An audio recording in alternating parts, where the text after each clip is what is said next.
I hope कि आप अच्छे होंगे। मैं विवेक यादव। बहुत से लोग मुझे मैसेज कर रहे थे कि सर आज के केस का क्या अपडेट हुआ। उन्हें पूछ रहे थे मुझे मैसेज करके कॉल करके। तो जब तक चीज़ें रिटर्न एकदम प्रूफ के साथ नहीं आ जाती हैं तब तक कोई मतलब नहीं होता कोई चीज़ बताने का। अभी क्या है कि हमारे पास चीज़ें आ गई हैं, प्रूफ आ गई हैं, तो हम इस पे बात कर सकते हैं।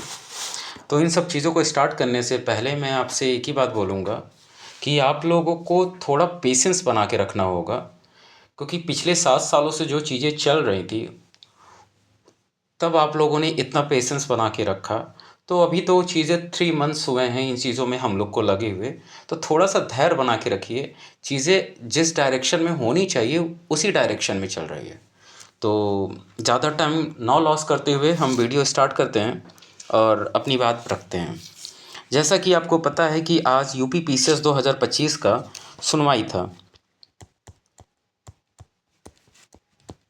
जिसकी सुनवाई आपको पता है कि डेट रखी गई थी 13 जनवरी को जस्टिस मनीष माथुर के अंडर में। आप देख सकते हैं ये है जस्टिस मनीष माथुर। 13 जनवरी की सुनवाई थी, केस लिस्टेड था और बेंच आईडी है, सीरियल नंबर 21 था, कोर्ट नंबर 7 था। एज ए फ्रेश केस था, मनीष माथुर इसकी सुनवाई कर रहे थे। सिंगल बेंच में फाइल था, फ्रेश लिस्ट था, उत्तर प्रदेश के लखनऊ में। तो लखनऊ बेंच है हमारी। ओके। पिटिशनर और रिस्पोंडेंट देख सकते हैं। पिटिशनर कौन है? Abhishek Kumar Yadav and 14 others, Ashish Kumar Saini and Shailendra, इसी टाइप से। और state of UP through principal secretary. इसको मैं डिटेल में दिखा देता हूँ कि जिससे आपको समझ आ जाएगा कि कौन कौन इसमें शामिल है। चलिए मैं नेक्स्ट स्लाइड पे आपको दिखाता हूँ ये चीज़ को। अभिषेक कुमार यादव एंड 14 अदर्स, आशीष कुमार सैनी, शैलेंद्र कुमार, राहुल कुमार यादव, प्रेमानंद मौर्य, गणेश वर्मा, भास्कर चौधरी, सभी लोग। और ये केस किसके खिलाफ किया गया है? State of UP through principal secretary personal यानी कार्मिक विभाग है and 2 others, principal secretary forest department government of UP और लखनऊ, क्योंकि फॉरेस्ट की भी वैकेंसी आती है। Public service commission UP Prayagraj through its chairman and secretary. अब थोड़ा सा और आते हैं। इसमें जो ये नया केस फाइल किया गया था, इसमें टोटल पहले भी हमने एक केस फाइल किया था। वो 19 दिसंबर को हमने केस फाइल किया था। 19 दिसंबर को हमने केस फाइल किया था, जिसमें टोटल 4 मेंबर थे। वो मनीष के नाम से फाइल हुआ था, मनीष कुमार के नाम से। और उसकी सुनवाई 22 जनवरी को 2026 में है। ये हमने केस फाइल किया 9 तारीख को। इसकी सुनवाई हुई 13 जनवरी को, मतलब आज हुई 2026 में। ठीक है। तो आज हम इस केस के बारे में बात करेंगे और दोनों ही केस यूपी पीसीएस 2025 को लेकर है। ठीक है। एडवोकेट की बात करें तो आयोग की तरफ से जो है राजकुमार उपाध्याय हैं, आर.के. उपाध्याय और रविशंकर तिवारी जी हैं उनकी तरफ से। और हमारी तरफ से जो एडवोकेट हैं उनका नाम आप जानते हैं, कृष्ण कन्हैया पाल हैं और पूजा पाल जी हैं। ठीक है। चलिए नेक्स्ट स्लाइड पे चलते हैं। अब आज का ये ऑर्डर कॉपी आ गया। जब चीज़ें प्रूफ होती हैं तो फिर बात करने में सही रहता है, मौखिक तौर पे बात करना सही नहीं होता है। आज के ऑर्डर का कॉपी आप देख सकते हैं। Abhishek Kumar Yadav and 14 others, writ number 217, high court of judicial at Allahabad Lucknow है। ठीक है। और आते हैं, इसको थोड़ा सा छोटा करते हैं। हाँ ठीक है, अब सही है। ये देखिए, ये जो है पिटिशनर हैं, रिस्पोंडेंट हैं। Counsel of petitioner Krishna Kanhaiya Pal, Puja Pal है। Counsel of respondent CSC Rajkumar Upadhyay, R K. Upadhyay और रविशंकर तिवारी। ठीक है। कोर्ट नंबर 7 में सुनवाई हुई। हॉनेबल कौन है? मनीष माथुर, जस्टिस। ठीक है। Here mister Krishna Kanhaiya Pal, learn council for petitioners, learn state council for opposite party number 1 number and 2, Mr. Ravi Shankar Tiwari, learn counsel for opposite party number 3, who is granted a week time, only a week time to file a short counter affidavit, list the case 22 January 2026 as a fresh। और ये 13 जनवरी की सुनवाई का order copy है, जिसको justice Manish Mathur जी ने सुनाया है। अब मैं आपको कुछ क्लियर कर देता हूँ पहले आज की केस में हुआ क्या है, ताकि आपको चीज़ें और अच्छे समझ आए। आज हमारी केस की सुनवाई थी और कोर्ट नंबर 7 में सुनवाई हुआ। हमारी तरफ से हमारे लॉयर जो हैं के पाल जी हैं। तो इन्होंने क्या है कि इन्होंने जब केस फाइल किया था तो उसमें सुप्रीम कोर्ट की ऑर्डर की कॉपी लगाई गई थी, जो अभी हाल ही में डिसीजन आया था। तो आपको भी पता है कि सुप्रीम कोर्ट के ऑर्डर कॉपी में साफ साफ बोला गया है कि रिज़र्व कैंडिडेट का कोई भी बंदा अगर अनरिजर्व कैटेगरी से ज़्यादा नंबर लाता है तो वो अनरिजर्व कैटेगरी में पास किया जाएगा। ये तो आपको पता है, यही सुप्रीम कोर्ट का ऑर्डर आया था और यही संवैधानिक संगत भी है। तो आज जब हमारे सुनवाई हो रही थी तो अपोजिट पार्टी के लॉयर थे और हमारे लॉयर थे, तो हमारे लॉयर ने ये पॉइंट रखा और जस्टिस मनीष माथुर के सामने रखा। तो उन्होंने जस्टिस मनीष माथुर ने कहा कि इसमें नया क्या है। नया इन द सेंस का मतलब कि जो चीज़ें चली आ रही हैं वो तो यही है, रूल तो यही कहता है कि जो रिज़र्व कैंडिडेट है, चाहे वो EWS हो, चाहे वो OBC हो, चाहे वो SC हो, चाहे वो ST हो, चाहे PH हो और फीमेल हो, और कोई भी रिज़र्व कैंडिडेट हो, एक्स सर्विसमैन भी रिज़र्व कैंडिडेट में ही आता है। तो कोई भी हो, अगर वो रिज़र्व कैटेगरी जो है अनरिजर्व कैटेगरी से ज़्यादा नंबर पाता है तो उसमें माइग्रेट कहेगा। तो जस्टिस मनीष माथुर जानते हैं आपको कि जो ऑर्डर सुप्रीम कोर्ट से जारी किया जाता है वो आर्टिकल 129 के तहत क्या होता है कि अभिलेख न्यायालय बन जाता है, अभिलेख बन जाता है। तो उसे हर जस्टिस को अपने डिसीजन देते वक्त उनको रखना पड़ता है कि हमको इसी के अकॉर्डिंग डिसीजन देना है, ठीक है। तो जब हमारे लॉयर ने ये चीज़ प्रेजेंट की तो हमारे लॉयर ने बताया कि जो हमारी उत्तर प्रदेश में जो UPPSC आयोग है, लोक सेवा आयोग जिसको बोलते हैं, वो पिछले 7 सालों से इस रूल को सही से फॉलो नहीं कर रहा। उसने क्या किया कि इंटरनल मीटिंग करके सारी चीज़ों को इन्होंने बंद कर दिया है, जिसकी वजह से क्या हो रहा है कि वो लास्ट मतलब ना ही प्रीलिम्स में, ना मेंस में, ना ही इंटरव्यू में माइग्रेट ना करके सीधा मेरिट के टाइम जब लिस्ट बनती है तब ये माइग्रेट करते हैं। तो इससे क्या होता है कि जो स्टूडेंट डिज़र्व करते हैं, जो स्टूडेंट डिज़र्व करते हैं, वो उनका सिलेक्शन ही नहीं हो पाता है, क्योंकि इन्हें प्रीलिम्स में ही बाहर कर दिया जाता है। और इसका जवाब जो है हमारे अपोजिट पार्टी के लॉयर के पास जवाब नहीं था। मतलब लोक सेवा आयोग के जो लॉयर थे उनके पास इसका जवाब नहीं था और वो साइलेंट थे। उन्होंने कहा कि सर हम काउंटर दे देते हैं।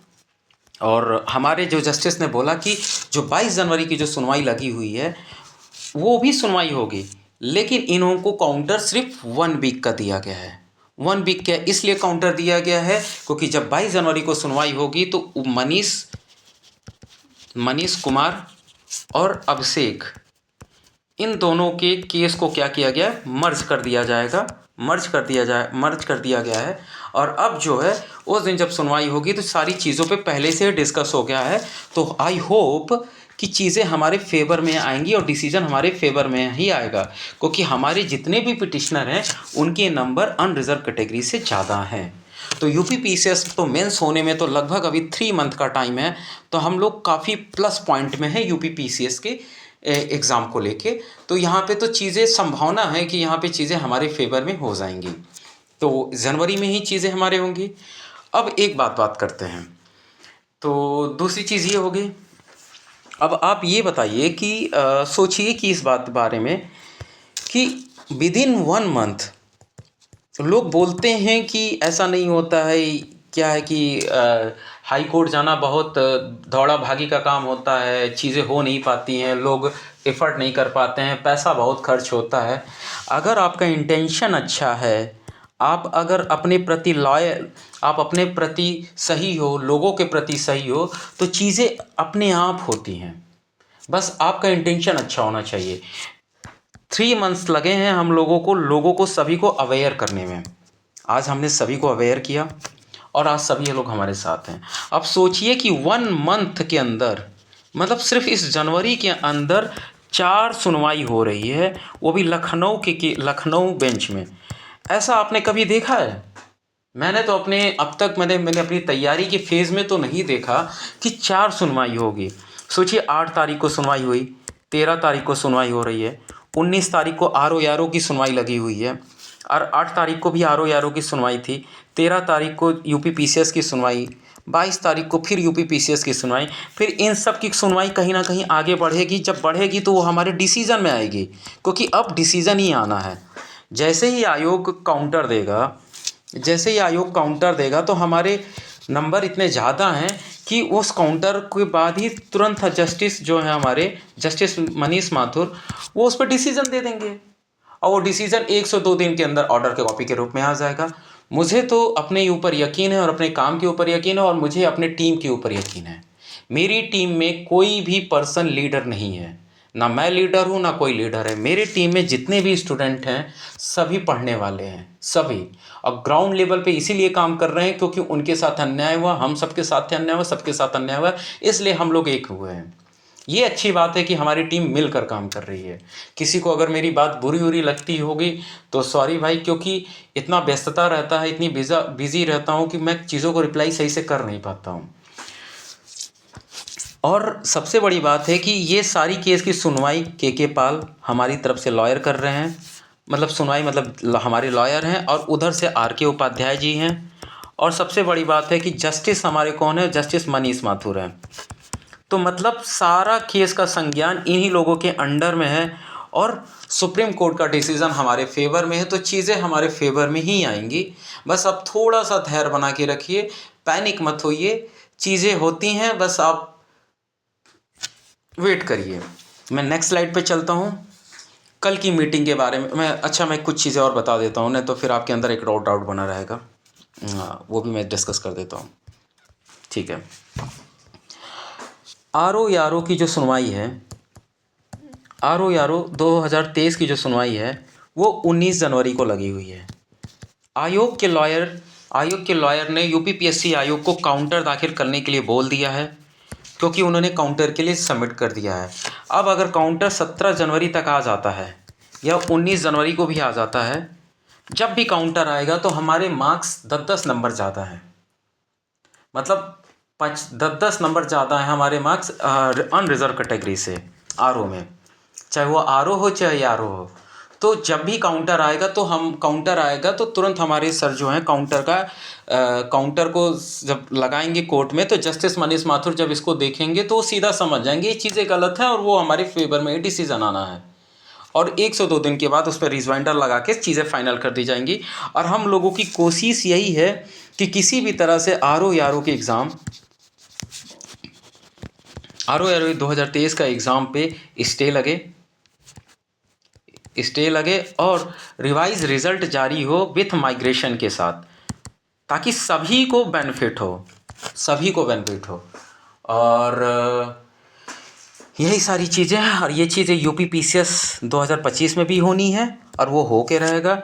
ये चीज़ें AE में वो भी होगी, एग्रीकल्चर में भी होगा, और सबसे बड़ी बात है कि हम यूपी पीसीएस 2024 में भी केस फाइल करा रहे हैं और वो फाइल हो जाएगा। आई होप कल तक आपको कुछ ना कुछ गुड न्यूज़ मिलेगा यूपी पीसीएस 2024 के लिए।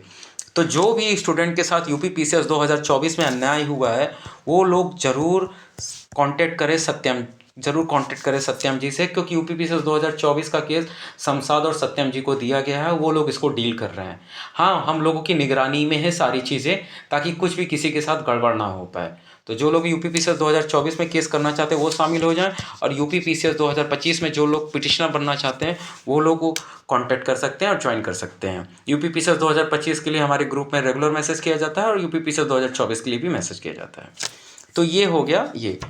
अब एक पॉइंट और आता हूँ मैं, कुछ लोगों को ये जो हमारी मीटिंग हुई थी उस मीटिंग को भी लेके हम बात करना चाहते हैं। एक सेकेंड। हमने क्या है कि जो हमने एक ज्ञापन तैयार किया था, डॉक्टर अनिल जय हिंद, अध्यक्ष ओबीसी मोर्चा कांग्रेस नई दिल्ली। अब मैं आपको एक बात बता देता हूँ कि हम किसी भी पार्टी के साथ नहीं है और ना ही किसी पार्टी के अगेंस्ट में है। जो भी पार्टी हमें हमारे नैतिक मूल्यों पे हमारे लिए जो हमारी सही चीज़ मांग है उस पे हमारा समर्थन करती है, हम उसके साथ हैं, और उनका समर्थन है तो हम उनके समर्थन को ज़रूर लेंगे, क्योंकि वो लोग सही के साथ हैं। दूसरी चीज़, एक चीज़ और बताता हूँ। उत्तर प्रदेश लोक सेवा आयोग की परीक्षाओं में माइग्रेशन और पारदर्शिता में हो रही अनियमितताओं के संबंध में महोदय, सादर निवेदन करते हुए आरक्षित वर्ग के अभ्यर्थी द्वारा माइग्रेशन और पारदर्शिता के मुद्दे पर अपनी समस्याओं ज्ञापन के माध्यम से 15/12/2025 को आयोग को अवगत कराया गया था, लेकिन अभी तक आयोग द्वारा उस ज्ञापन पर लिए गए निर्णय के संबंध में अभ्यर्थियों को कोई सूचना प्रदान नहीं की गई। अतः महोदय जी, आपको ज्ञापन के माध्यम से अपनी मांगों को अवगत कराना चाहते हैं। मैं एक चीज़ और बता देता हूँ। अभी उत्तर प्रदेश लोक सेवा द्वारा सभी परीक्षाओं में माइग्रेशन रूल और पारदर्शिता लागू करना चाहिए। यहाँ पे आप ध्यान दीजिए, यहाँ लिखा है सभी परीक्षाओं में।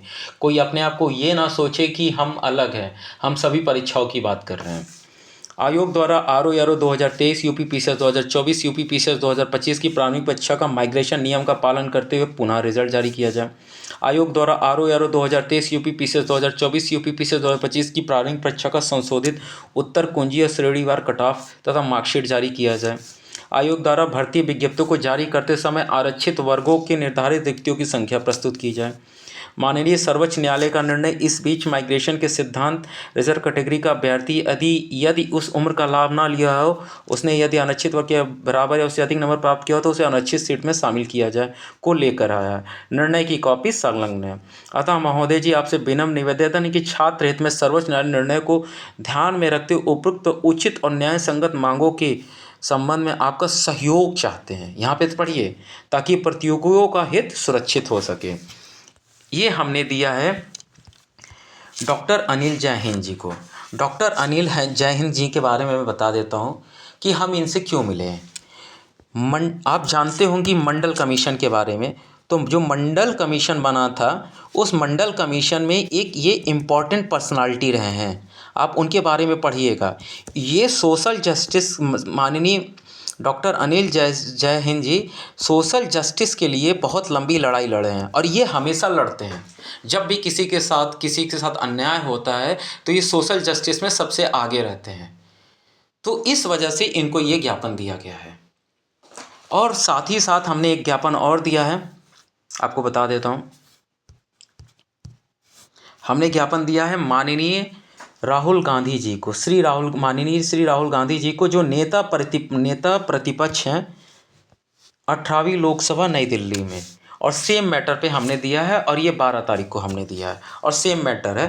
तो अब मैं आपको कुछ चीज़ें और बता देता हूँ। हमारी मीटिंग कैसी रही। हमारी मीटिंग सफल रही और ये डेलीगेशन जो आए थे डॉक्टर अनिल जी, ये दिल्ली से आए थे। स्पेशली हम लोगों के लिए आए थे, हम लोगों से मिलने के लिए। हम लोग लखनऊ में गए थे, हमारे साथ बहुत से स्टूडेंट थे। वहाँ पे मुलाकात हुई, कुछ बॉयज़ थे, कुछ गर्ल्स थे और कुछ कैमरे के सामने कुछ लोग आए, कुछ लोग नहीं आए। हम लोग वो दिल्ली से आए थे, लखनऊ सिर्फ इसी पर्पज़ से आए थे, सोशल जस्टिस के इश्यू को राइज़ करने के लिए, उन्हें इन चीज़ों को बताने के लिए हम लोग गए थे। हमने बहुत मोटी एक फ़ाइल तैयार की जिसमें हमने सारे कट ऑफ लिखे, सारे इश्यू लिखे, सुप्रीम कोर्ट की कॉपी लगाई और सारे प्रूफ एक साथ संलग्न करके मैंने दिया। जो मैंने कट ऑफ की कॉपियाँ बनाई है वो भी मैंने दिया। और उन्होंने मुझे आश्वासन दिया कि राहुल गांधी जी जो हमारे सांसद हैं, हमारे संसद के नेता प्रतिपक्ष, उन्होंने बोला कि राहुल गांधी जी इस मुद्दे पे ज़रूर साथ देंगे और इस मुद्दे को नेशनल लेवल पे उठाया जाएगा। जो यूपी PSC में आयोग की मनमानी चल रही है पिछले 7 सालों से, और इसको संसद में भी उठाया जाएगा। तो उनका हमें पूरा सपोर्ट है।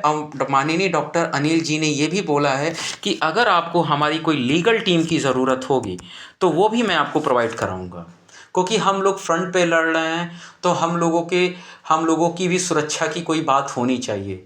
क्योंकि आपको भी पता है कि हम लोग फ्रंट पे लड़ रहे हैं, सही चीज़ों के लिए लड़ रहे हैं, लेकिन कुछ अराजक तत्व तो ऐसे भी होते हैं कि जो हम लोग को गलत साबित करना चाहते हैं, कुछ भी एलिगेशंस लगा के। तो इन्होंने सीधा हम लोग को बोला है कि हमारी तरफ से पूरी लीगल टीम का आपका सपोर्ट रहेगा, हमारी पूरी टीम को।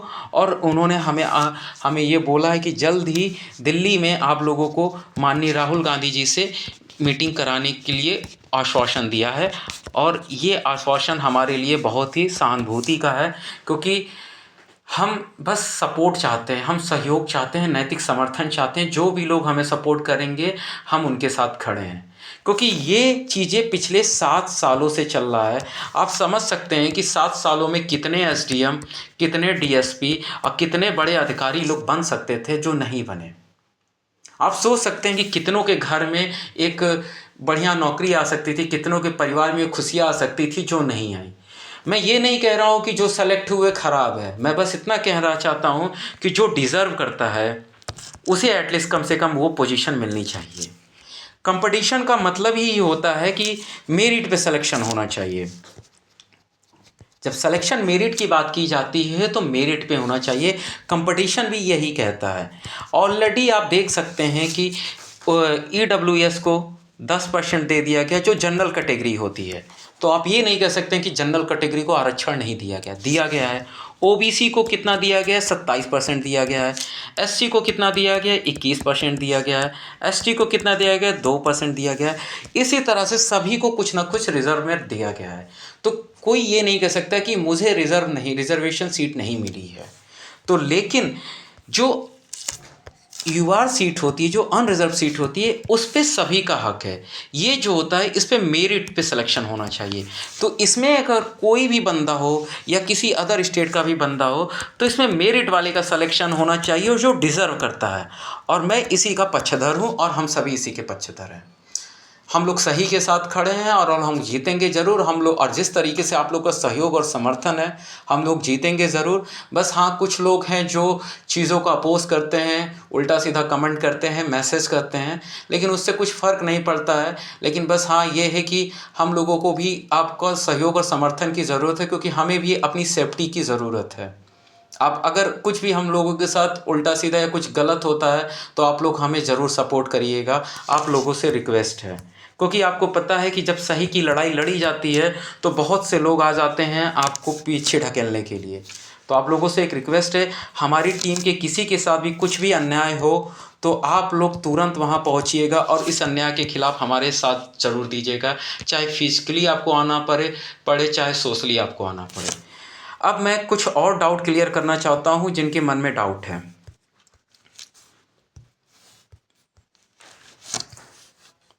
सुप्रीम कोर्ट का डिसीजन क्या कहता है? सुप्रीम कोर्ट का ये इंडियन एक्सप्रेस में न्यूज़ आया हुआ है, इंडियन एक्सप्रेस में। What is the supreme court rule? The supreme court has held that candidate can not be excluded from open category post merely because they belong to reserve category if they have a score above the general cutoff.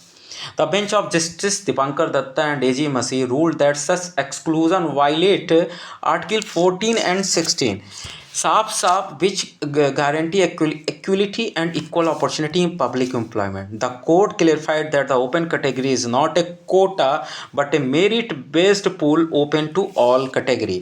तो साफ supreme court ये बात बोल रहा है। माननीय supreme court में justice Dipankar Datta और जस्टिस ए.के. मसीह साफ ये बात बोल रहे हैं कि आर्टिकल 14 और 16 का उल्लंघन है। तो जब आर्टिकल 14 और 16 का उल्लंघन है तो आप ये कैसे वायलेट कर सकते हो? तो आयोग को तत्काल प्रभाव से इसको लागू कर देना चाहिए। और अगर मेरा वीडियो कोई भी माननीय लीडर या माननीय अपोजिशन लीडर या माननीय सीएम जी सुन रहे होंगे तो मैं आपसे रिक्वेस्ट करूंगा कि सुप्रीम कोर्ट की जो गाइडलाइन जारी की गई है आप उसको तत्काल प्रभाव से यूपीपीएससी में लागू करें और आरओ 2023 के परीक्षा को स्टे लें, उसको रोकें और इसका रिवाइज रिज़ल्ट जारी करें, जिससे उन सभी विद्यार्थियों के साथ न्याय हो सके जो इस एग्ज़ाम में बैठ सकते थे और मुख्य परीक्षा दे सकते थे। ठीक है, एक चीज़ और क्लियर कर देता हूँ। आप देख सकते हैं, एक मिनट, देख सकते हैं कि नव भारत टाइम्स ने ये जारी किया था। यहाँ पे इन्होंने जनरल सीट का हक SC ST OBC को भी सरकारी जॉब पर सुप्रीम कोर्ट, यहाँ इन्होंने जो जनरल सीट लिखा है यही सबसे बड़ी जो है दुविधा है, क्योंकि जनरल सीट बोल बोल के लोगों के माइंड में ये बात डाल देगी कि वो जनरल सीट है। वो एक्चुअल में अनरिजर्व सीट है, किसी के लिए आरक्षित नहीं है, किसी के लिए, सिंगल पर्सन के लिए आरक्षित नहीं है। तो जब भी कोई जनरल सीट की बात करे तो आप सीधा कहिए कि वो अनरिजर्व सीट है। और मैं सभी से रिक्वेस्ट करूंगा कि कोई भी कुछ कार्य करे, आप कहीं भी कोई चीज़ बोले, कोई भी बाइट दें मीडिया में, तो आप उसको अनरिजर्व बोलिए। ठीक है। एक और लोगों के मन में एक बहुत भ्रम पैदा कर दिया है लोगों ने, सुप्रीम कोर्ट के एक ऑर्डर ने, यहाँ लिखा हुआ है संघ लोक सेवा आयोग की परीक्षा में यदि किसी अभ्यर्थी ने एक बार आरक्षण का लाभ लिया हो तो उसे वह समान श्रेणी की सीट पर नियुक्ति पाने का हकदार नहीं है, भले उसके अंक समान श्रेणी के उम्मीदवार से अधिक है। सुप्रीम कोर्ट ने जो ये ऑर्डर जारी किया है कर्नाटक के केस में, कर्नाटक मतलब यूपीपीएससी का स्टूडेंट ही था, यूपीएससी का, तो इन्होंने कुछ गलत नहीं बोला, सही तो बोला है कि देखिए जब रिजर्व कैंडिडेट का स्टूडेंट कोई भी हो, कोई रिजर्व कैंडिडेट का स्टूडेंट है जिसने सपोज दैट कि मान लो कि आर की अगर हम परीक्षा की बात करें 130 नंबर गई है कट ऑफ अनरिजर्व की। अब मान लीजिए कि कोई रिजर्व कैंडिडेट का स्टूडेंट है वो पा जाता है कि 135 नंबर सपोज दैट, लेकिन इन्होंने अपनी एज रिलैक्सेशन ले लिया।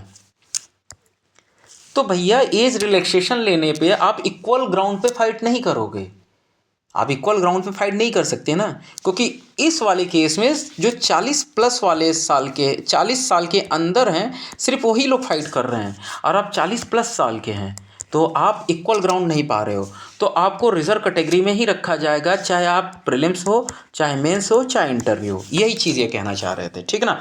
दूसरी चीज़, एक चीज़ मैं और क्लियर कर देता हूँ, कोई स्टूडेंट है रिजर्व कैटेगरी का, उसके नंबर 130 से भी कम आ जाते हैं, सपोज दैट कि उसके नंबर आ गए अप्रॉक्स 125, सपोज दैट उसके नंबर आ गए 128 नंबर, और ओबीसी की कट ऑफ गई है या कोई भी रिजर्व कैटेगरी की कट ऑफ कम गई हो, और मान लो जी कि 127 गई है या 128 गई है, तो वो लड़का स्टूडेंट इसी कैटेगरी में आएगा ना, तो ये रिजर्व कैटेगरी ही तो कट ऑफ क्वालिफाई किया, चाहे उसने इसका लाभ लिया हो चाहे ना लिया हो। तो ये यही कह रहे हैं, कुछ अलग नहीं कह रहे हैं, क्योंकि 130 क्रॉस करने के लिए आपको अनरिजर्व में जाना होगा, और 130 अगर नहीं है तो नहीं जा पाएंगे आप, सीधी सी बात है। और ये चीज़ें मैं एक उदाहरण के साथ क्लियर कर देता हूँ ताकि आपको और क्लियर हो जाए। एक मिनट। ठीक है, मैं इसको और क्लियर कर देता हूँ। टीना ढाबी का आप केस जानते हैं? मैं इसको दोबारा बता रहा हूँ, मैंने पिछली वीडियो में सब कुछ बताया था, लेकिन मैं दोबारा बता रहा हूँ कि लोग ध्यान से सुनते नहीं हैं, फिर क्वेश्चन मैसेज करते हैं, कॉल करते हैं। टीना ढाबी की केस में क्या हुआ था, उन्होंने प्रीलिम्स अपनी रिजर्व कैटेगरी में पास किया, मतलब उन्होंने अपनी रिजर्व कैटेगरी में पास किया था, क्योंकि उनके नंबर अनरिजर्व कैटेगरी कितना ज़्यादा नहीं था, इस वजह से उनको रिजर्व कैटेगरी में पास किया गया, और रिजर्व कैटेगरी में वो एससी कैटेगरी से बिलोंग करती थी, तो उन्होंने प्रीलिम्स भी रिजर्व कैटेगरी में एससी कैटेगरी में पास किया, मेंस भी पास किया, और इंटरव्यू उसी में पास किया।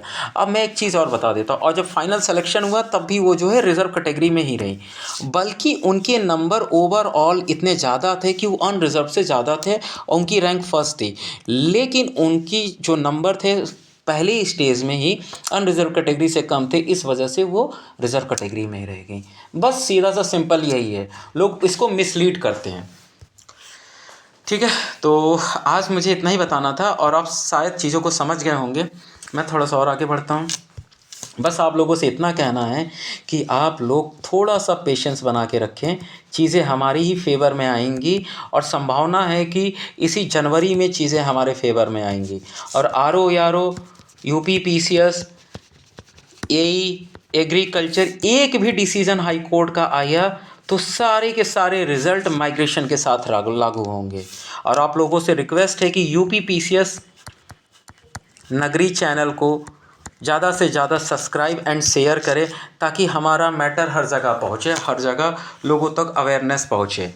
और और लिंक आपको डिस्क्रिप्शन में प्रोवाइड करा दिया जाएगा, और कमेंट में भी पिन कर दिया जाएगा। आपको अगर मेरा लिंक ढूंढना है, यूपी लिंक ढूंढना है, जो लिंक हमने टेलीग्राम का बनाया है उसका नाम है यूपी पीसीएस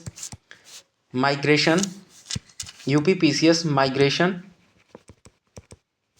ग्रुप। आप अगर इसको सर्च करेंगे टेलीग्राम में तो ये मिल भी जाएगा।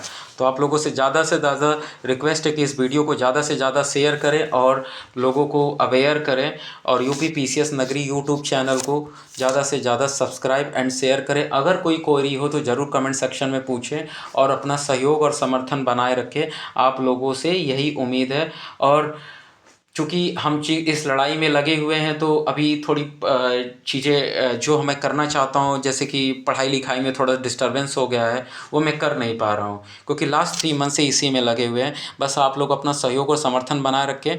जैसे ही हम लोग जीतेंगे, कुछ ना कुछ हम लोग पढ़ाई को लेके भी चीज़ें इनिशिएट करेंगे। आप लोगों से निवेदन है कि अपना सहयोग समर्थन बनाए रखें।